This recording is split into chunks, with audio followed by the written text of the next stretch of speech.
Somebody reached out to me and to say, I have 3 acres of land. Is it advisable for me to employ a yearly laborer or annual laborer? And my response was no. You don't need a yearly laborer for 3 acres of land. You don't even need it for 10 acres of land, because at the end of the day, whether they work or they do not work, you still have to pay them. Yes, last year we were paying motorcycle Bajaj. I even learned this year people are still getting, because this is May and people have not gotten farm workers, as in laborers that will do work on their farm, because last year, because of the rates by which Bajaj price was increasing, so farmers come together and say, we will not be paying with Bajaj again. I remember Bajaj is a motorcycle, it's a kind of motorcycle, and that is what the foreigners usually request for payment, per year payment, when they stay with you for 1 year. The 1 year is not 1 year, it's like 12 months, it's like 10 months, it's like 9 months. Like imagine now, those people that are just resuming in May, they will be going by December, and some of them will collect Bajaj. Some farmers are forced to still pay that Bajaj, because most of them refuse to come to Nigeria this year because we say we are not paying Bajaj. And considering that our currency is extremely very bad, extremely very bad in the sense that if you have 1 million in Nigeria, if you have 4 million naira now, you are going to collect less than 500,000 CFA. Yes, if you have 1 million Nigerian naira, you are going to be collecting less than, and so our money has really, the value of our money has really gone down. So those boys don't want Nigerian money. They prefer the motorcycle, which is quite expensive. Presently, a motorcycle is 1 million, if not more than a 1 million. It's a 1 million naira. Imagine you are paying farm workers 1 million naira.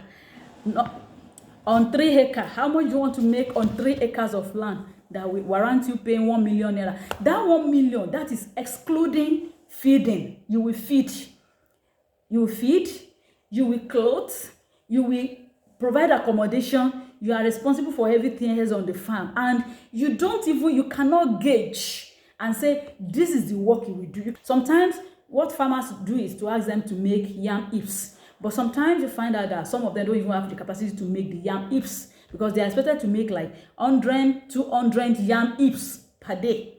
I know a lot of people have been sending me a message, can you help me get farm workers? Can you help me get farm laborers? Normally, I said I'm not going to get farm laborers for somebody, but I'm just sharing the general challenge with you. Farm laborers are extremely scarce this year. My area is an agrarian area. You know what I mean by agrarian area? Areas that are fully farmers based. Teacher, they have farm. Tailor, they have farm. Mechanic has farm. Welder has farm. If your tires got busted early in the morning, you have to wait until the organizer come back from his farm. Everybody in my community has farm. So you can imagine how much dependent we are on farm workers and farm laborers. So because of this, they usually troop in plenty, they come in around there. But this year, by last year ending, we said we will not be paying Bajaj again, because the rate, Bajaj is imported, it comes in dollar. Then we are now using it to pay for the work we do in naira. So we agree we're not paying Bajaj again, because as of last year, rate of inflation in Nigeria jumped very high. As of last year, August, because I bought Bajaj by last year, August, for some of my boys. As of last year, August, that same motorcycle Bajaj, we bought it 506,000 naira. By December, by that same December, 4-month interval, the Bajaj was already 800,000 naira. By this time now, I'm telling you, since 3 months ago, it was 1 million naira. And now we don't know how the inflation will keep going. We don't know what the cost will be by this year, December.